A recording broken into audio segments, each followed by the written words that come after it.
Global skill development mission में आपका स्वागत है। हेलो फ्रेंड्स, ट्रिपल सी की इस सीरीज में आपका स्वागत है। मेरा नाम है वरिंदर सिंह।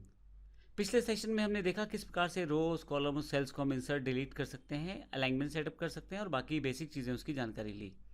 इस सेशन में बात करेंगे किस प्रकार से एक फार्मूला को हम लगा सकते हैं अपनी स्प्रेडशीट के अंतर्गत। तो फार्मूला लगाने के लिए मैंने एक छोटा सा टेबल एग्जाम्पल के रूप में लिया है, जिसमें मेरे पास यहाँ कॉलम्स है name, admission date, roll number, उसके बाद मार्क्स हैं मैथ्स, हिंदी, इंग्लिश, साइंस और टोटल। इसी तरह से मेरे पास स्टूडेंट्स का रिकॉर्ड है जो रोज़ में पड़ा हुआ है, अजय, विजय, सुमित, रवि और फिर से सुमित। जो मेरे पास यहाँ डेटा है उसका टोटल करना है मुझे अपने सब्जेक्ट के मार्क्स का, मैथ्स, हिंदी, इंग्लिश और साइंस का। अब मैं किस प्रकार से फार्मूला अप्लाई करना चाहता हूँ, मैं किस प्रकार से अपनी स्प्रेडशीट में फार्मूला लगा सकता हूँ, इसकी जानकारी हम इस सेशन में लेने वाले हैं। सबसे पहले आप किसी भी फार्मूला को अप्लाई करने के लिए इक्वल सिंबल का यूज़ करते हैं। इक्वल का निशान लगाना ज़रूरी है। मैं यहाँ टोटल के नीचे H2 में हूँ और मैं इन सब्जेक्ट मार्क्स का D2, E2, F2 और G2 का टोटल करना चाहता हूँ। यानी कि मैथ्स के जो मार्क्स हैं अजय के, उनका टोटल करना चाहता हूँ 45, 50, 44 और 55।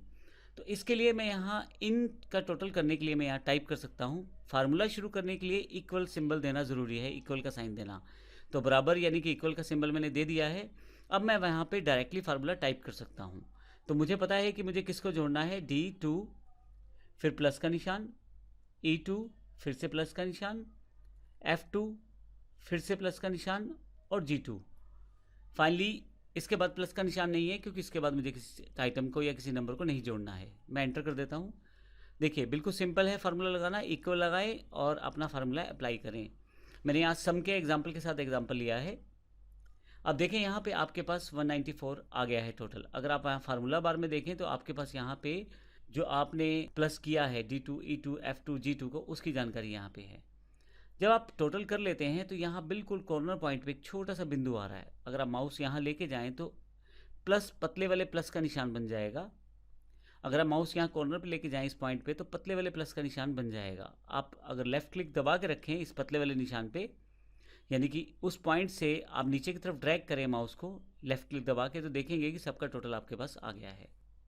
ये मैंने पहला तरीका बताया है टोटल करने का। आप जब भी माउस का क्लिक करेंगे टोटल पे, तो जैसे S2 पे क्लिक किया है मैंने, तो S2 में जो फार्मूलेशन अप्लाइड है उसकी जानकारी यहाँ पे है, D2, E2, F2, G2। मैं नीचे 222 टोटल पे आता हूँ जो कि विजय के मार्क्स का टोटल है। तो यहाँ पे फार्मूला बार में देखें D3, E3, F3 और G3 है। इस तरह से 277 पे अलग सेल्स का टोटल है, 215 जो है अलग सेल्स का है और H6 में जो टोटल पड़ा है मेरे पास वो D6, E6, F6 और G6 का है। तो इस तरह से आप, ये पहला और सिंपल तरीका है, आप इक्वल का निशान प्रेस करें और उसके बाद अपने नंबर्स को टोटल करना शुरू करें सेल्स के नंबर्स को जोड़ते हुए। मैं यहाँ डिलीट कर देता हूँ पहला तरीका। दूसरे तरीके पे आते हैं। दूसरे तरीके में मैं सम फंक्शन का यूज़ कर सकता हूँ। अब देखिए मेरे पास इन्हीं चारों को टोटल करना है, तो यहाँ मेरे पास ऑटो सम का एक ऑप्शन है। मैं क्लिक करूँगा जब इस पर, तो सम फार्मूला को मैं यहाँ से सिलेक्ट कर लूँगा तो एक ऑटोमेटिक रेंज की सिलेक्शन हो जाएगी। आप देखेंगे इस फार्मूला का तरीका क्या है लगाने का, इक्वल ज़रूर आएगा जो आ गया है। सम एक फंक्शन का नाम है, इसके साथ दो ब्रैकेट्स हैं, एक ओपनिंग और एक क्लोजिंग। इसके बीच में जो रेंज आप देंगे सेल्स की, उसका टोटल आपको यहाँ पे मिल जाएगा।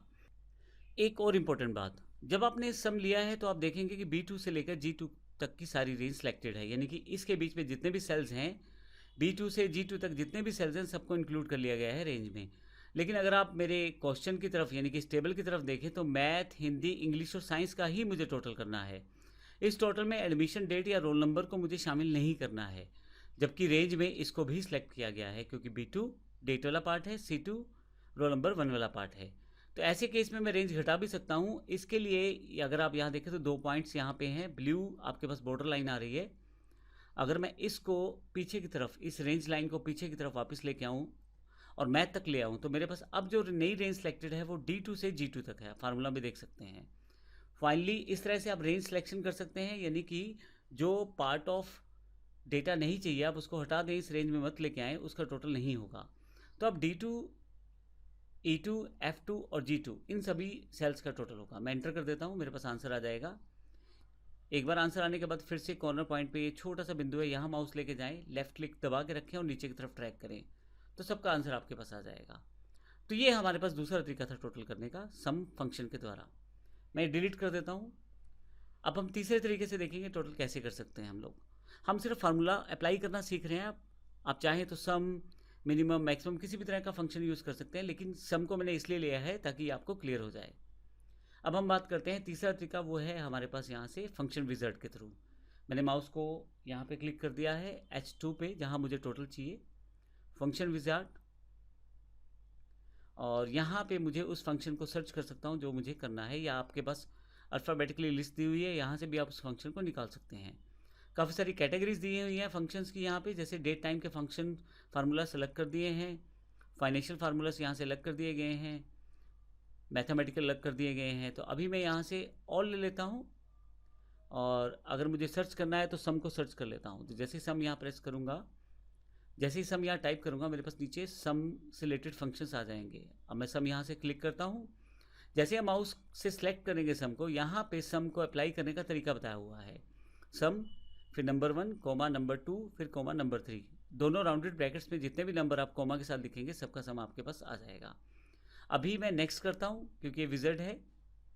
अब मेरे पास मुझे रेंज सेलेक्ट करना है, टोटल कहाँ का करना है। तो इसके लिए मैं ये वाला बटन जो है श्रिंक वाला, इस पर क्लिक करूँगा, और मैथ से लेकर साइंस तक सारा टोटल मुझे लेना है। तो ये रेंज में सेलेक्ट कर लूँगा। अब देखेंगे रेंज जो D2 से G2 आ गई है। फिर से यहाँ क्लिक करूँगा मैं श्रिंक वाले बटन पे, तो वापस आ जाऊँगा अपने मेन डायलॉग बॉक्स पे, और नीचे की तरफ आप देखें तो फार्मूला यहाँ पे अप्लाई हो गया है। यहाँ पे साथ के साथ रिजल्ट भी दिखाया जा रहा है, और यहाँ मैं ओके कर देता हूँ तो मेरे पास आउटपुट यहाँ पे आ जाएगी। एक बार आउटपुट आने के बाद आपको पता है कि यहाँ से आप ड्रैग कर दें तो सबके के आंसर आपके पास अवेलेबल हो जाएंगे। तो इस तरह से आप बड़ी आसानी से किसी भी फॉर्मुलेशन को अप्लाई कर सकते हैं। सेल्स को कैसे प्रयोग करते हैं फार्मूला लगाते समय, मैंने 3 तरीकों से बताया है। सबसे पहला तरीका आपके पास टाइप करके है, दूसरा तरीका सम फंक्शन के द्वारा, और तीसरा तरीका फंक्शन विज़ार्ड के थ्रू सम फंक्शन को अप्लाई करना।